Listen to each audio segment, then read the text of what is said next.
രാവണേശ്വരം കോതോളങ്ങര ദുർഗാ ഭഗവതി ക്ഷേത്ര നവീകരണ കലശോത്സവത്തിന്റെ ഭാഗമായി പൂരക്കളി സെമിനാർ സംഘടിപ്പിച്ചു. CK നാരായണ പണിക്കർ ഉദ്ഘാടനം ചെയ്തു. ഡിസംബർ 21 മുതൽ 25 വരെ നടന്ന കോതോളംകര ദുർഗാ ഭഗവതി ക്ഷേത്രം നവീകരണ കലശത്തിന്റെ ഭാഗമായി പൂരക്കളി സെമിനാർ സംഘടിപ്പിച്ചു. മലബാർ ദേവസ്വം ക്ഷേമനിധി ബോർഡ് അംഗവും പ്രമുഖ പൂരക്കളി പണിക്കരും അധ്യാപകനുമായ PK നാരായണ പണിക്കർ സെമിനാർ ഉദ്ഘാടനം ചെയ്തു. ചന്ദ്രഗിരിപ്പുഴയുടെ തെക്ക് ഭാഗത്ത്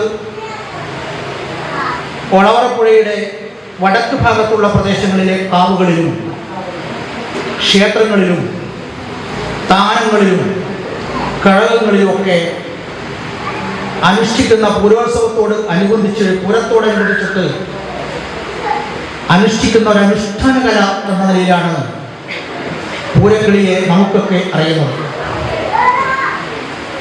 വടക്കൻ കേരളത്തിൻ്റെ പൂരം എൻ്റെയും നിങ്ങളുടെയും നമ്മുടെയൊക്കെ മനസ്സിനകത്തുണ്ടാക്കുന്ന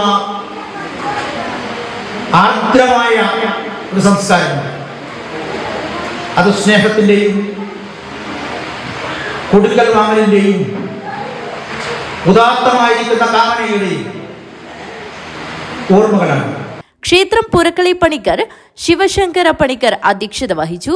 കാഞ്ഞങ്ങാട് ബ്ലോക്ക് പഞ്ചായത്ത് മെമ്പർ രതീഷ് വെള്ളംതട്ട, അജാനൂർ പഞ്ചായത്ത് മെമ്പർമാരായ A. തമ്പാൻ മക്കാക്കോട്ട്, ദീപ വിനോദൻ, സുധ അശോകൻ, മടിക്കെ ഗോപാലകൃഷ്ണ പണിക്കർ, ആഘോഷ committee chairman N. Kelu Nambiar, general convener VV Govindan, N. Ashokan Nambiar, Praveen Kumar, Sajitha Balan എന്നിവർ സംസാരിച്ചു.